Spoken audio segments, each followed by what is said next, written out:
আসসালামু আলাইকুম। আমি ডাক্তার মোহাম্মদ শফিউদ্দিন। আমি একজন গভর্নমেন্ট রেজিস্টার্ড চিকিৎসক। আমি বিদেশি মডার্ন ঔষধ দ্বারা জটিল জটিল রোগের চিকিৎসা প্রদান করি। আমার গুরুজির দেখানো পথ অবলম্বন করে ভারতের বিখ্যাত গোল্ড মেডেলিস্ট ডাক্তার রবীন বর্মন স্যারকে অনুসরণ করেই আমি রোগী ক্ষেত্রে ঔষধ প্রয়োগ করি। ইনশাআল্লাহ সুনাম অর্জন করি। বন্ধুরা, আজ একটি গুরুত্বপূর্ণ টপিক নিয়ে হাজির হলাম। আজকের টপিক রক্ত শূন্যতা, অ্যানিমিয়া প্রসঙ্গে। বর্তমান যুগে খাবারের গুণগত মান ভালো নয়। কেমিক্যাল যুক্ত খাবার আমরা বেশি খাচ্ছি, ফরমালিন যুক্ত খাবার বেশি খাচ্ছি। বেশি বিষাক্ত খাবার খাওয়ার কারণে, কেমিক্যাল যুক্ত খাবার খাওয়ার কারণে, প্যাকেটজাত খাবার খাওয়ার কারণে, প্রসেসিং খাবার খাওয়ার কারণে, বিভিন্ন কারণে আমাদের পুষ্টি সাধন হচ্ছে না। এই খাবারের দ্বারা আমাদের পুষ্টি সাধন হচ্ছে না। বেঁচে থাকার তাগিদে এই কেমিক্যাল যুক্ত খাবার আমরা খেয়ে জীবন ধারণ করছি। এর থেকে আমাদের শরীরের বেনিফিট যেরকম হওয়ার কথা হয় না। বিভিন্ন রোগের আক্রান্ত হচ্ছি আমরা। আমাদের শরীরের মেইন পদার্থ যেটা রক্ত, ব্লাড, আমাদেরকে সঞ্জীবিত রাখে যেটা, সে রক্তহীন হয়ে যাচ্ছে। বিভিন্ন কারণে ব্লাডের রক্তহীন হয়ে থাকে। তাই বন্ধুরা, আজকে টপিক অ্যানিমিয়া, রক্ত শূন্যতা প্রসঙ্গে। এই মুহূর্তে দেশ ও দেশের বাইরে থেকে যারা আমার ভিডিওটি দেখছেন, আমার চ্যানেল সুস্বাস্থ্য হোমিও চ্যানেলের পক্ষ থেকে সবাইকে অসংখ্য ধন্যবাদ। যারা আমার চ্যানেলে নতুন, তারা আমার চ্যানেলটি সাবস্ক্রাইব করে রাখুন, যাতে পরবর্তী ভিডিওগুলি আপলোড করার সঙ্গে সঙ্গে আপনারা দেখতে পান, অনেক অজানা তথ্য জানতে পারেন। তাই বন্ধুরা, তাহলে আর দেরি নয়, চলুন আমাদের মূল আলোচনায় যাই। আজকের আলোচ্য বিষয় হচ্ছে অ্যানিমিয়া, রক্ত শূন্যতা প্রসঙ্গে। হোমিওতে নির্দিষ্ট কোনো রোগের কোনো মেডিসিন নাই। তারপরেও আমি 30 বছর যাবৎ এই পেশায় নিয়োজিত আছি।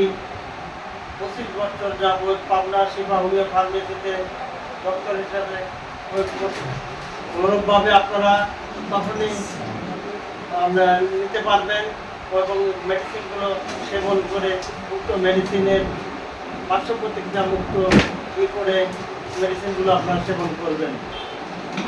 এর কারণে রক্ত শূন্যতা হয়, অ্যানিমিয়া হয়। কারো কারো অত্যাধিক মেনিস্ট্রেশনের কারণে, যাদের ওভারিতে সিস্ট আছে, ফেব্রয়েড আছে, ম্যাস আছে, বিভিন্ন কারণে দীর্ঘমেয়াদী মেনিস্ট্রেশন হয়। অত্যাধিক মেনিস্ট্রেশনের কারণে যদি অ্যানিমিয়া হয়, রক্তহীনতা হয়, রক্ত স্বল্পতা হয়, অথবা কিছু কিছু রোগীর আছে তাদের আয়রনের ঘাটতি, শরীরে আয়রনের ঘাটতি, হেমোগ্লোবিন ডাউন ফেলেছে, তাদের শরীরে রক্ত শূন্যতা হয়। এছাড়া কিছু কিছু রোগীর আছে পাইলসের, যাদের ব্লিডিং হয়, টয়লেটে গেলে প্রচুর পরিমাণ ব্লিডিং হয়। এরকম ব্লাড করতে করতে রক্ত শূন্য হয়ে যায়, রক্ত স্বল্পতা দেখা দেয়, রোগী দুর্বল হয়ে যায়। এই সকল পেশেন্টদের মুক্তির উপায়, কোন মেডিসিন খেলে অ্যানিমিয়া দূর হবে, শরীরে রক্ত সঞ্চয় হবে, শরীর আবার সঞ্জীবিত হবে, আর ঐতিহ্য ফিরে পাবে, সেই প্রসঙ্গে আজকের আলোচনা। জুনিয়র ডাক্তারদের উদ্দেশ্যে বলছি, হোমিওতে কোনো নির্দিষ্ট মেডিসিন নাই। তারপরেও আমরা 30 বছর যাবৎ এই পেশার সঙ্গে নিয়োজিত আছি। 30 বছরের অভিজ্ঞতার আলোকে যে মেডিসিন বলছি, আপনারা সেই সায়েন্স অ্যান্ড সিম্পটম অনুসারে প্রয়োগ করবেন। ইনশাআল্লাহ রোগী অতি দ্রুত রক্ত শূন্যতার হাত থেকে রক্ষা পাবে। রোগী যদি অত্যাধিক শারীরিকভাবে দুর্বল হয়, ফিটনেস যাদের নেই, শরীর অত্যাধিক দুর্বল, অ্যানিমিয়া, রক্ত স্বল্পতা, তাদেরকে 30 বছরের অভিজ্ঞতার আলোকে বলছি, ফেরাম ফস, ক্যালকেরিয়া ফস, ক্যালিফস, এই 3টা মেডিসিন সকাল বিকাল খালি পেটে খাওয়াবেন। ইনশাল্লাহ রোগী অতি দ্রুত আরোগ্য লাভ করবে, হারানো ঐতিহ্য ফিরে পাবে, শরীরে রক্ত সঞ্চয় হবে, শরীর আবার আগের মতো সুঠাম হবে।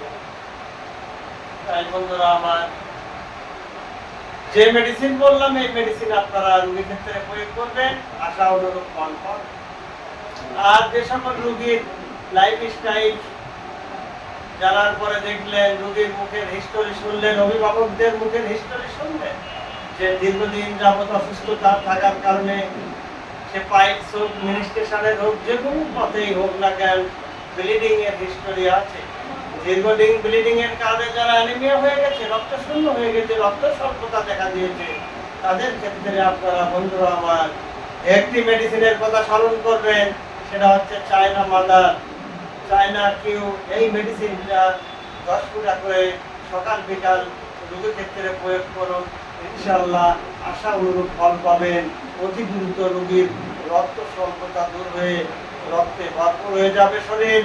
সেই মেডিসিনটাই পারে, যে মেডিসিনটা সেবন করালে রোগীর উইকনেস থাকবে না, শরীরে আয়রনের ঘাটতি থাকবে না, ডেভেলপ হবে, রক্তের হিমোগ্লোবিন ডাউন প্লেসে আর থাকবে না, রক্তের স্বল্পতা থাকবে না, রোগী তরুতাজা হয়ে যাবে। সেই রোগ মেডিসিনটার নাম হচ্ছে চায়না কিউ। তাই বন্ধুরা আমার, যাদের রক্ত শূন্যতার পেশেন্ট, যাদের চেম্বারে আসবে রক্ত স্বল্পতার রোগী আসবে, চিন্তার কোনো কারণ নাই।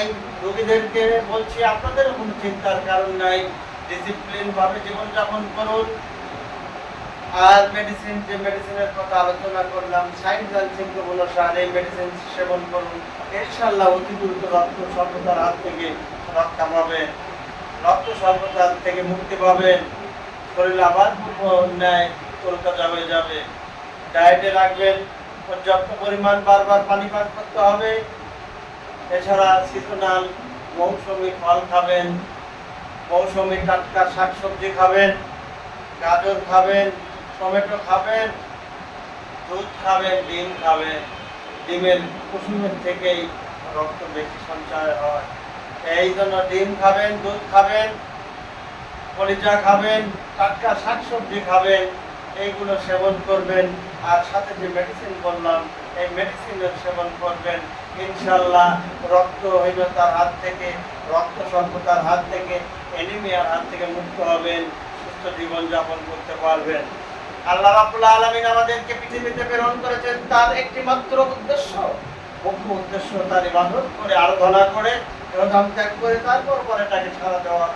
আমাদের শরীরে যদি রক্তহীনতা থাকে, শরীর যদি অচল হয়, তাহলে নাওয়া খাওয়া ভালো লাগবে না, আল্লাহর ইবাদত বলতে কোনোটাই আমরা সঠিকভাবে করতে পারবো না। তাই মহান রব্বুল আলামিনের সবিনয় প্রার্থনা, হে প্রভু, তুমি আমাদেরকে রক্ত স্বল্পতার হাত থেকে রক্ষা করো, আমাদের জীবনকে সঞ্জীবিত রাখো, সুস্থ অবস্থায় তোমার আরাধনা করে ইহধাম ত্যাগ করতে পারি, এই তৌফিক আমাদের দান করো মাবুদ। তাই বন্ধুরা আমার, রক্ত স্বল্পতা হলে চিন্তার কোনো কারণ নাই। আলোচিত মেডিসিন সেবন করে এবং ডায়েট, কেমিক্যাল যুক্ত খাবার না খেয়ে ন্যাচারাল খাবার খেয়ে জীবন ধারণ করুন এবং সঠিকভাবে পানি পান করুন, রক্ত স্বল্পতার হাত থেকে দূরে থাকুন, সুস্থ জীবনযাপন করুন। গ্রাম বাংলার মানুষের সুস্থতাই দেশের প্রধান, দেশের উন্নতির প্রধান সোপান। আপনি সুস্থ হলে আপনার পরিবার, সমাজ, দেশ সুস্থ। নিজে সুস্থ থাকুন, আপনার জীবনকে দীর্ঘায়ু করুন, এই কামনা করে আজকের আলোচনা এখানেই টানছি। আসসালামু আলাইকুম।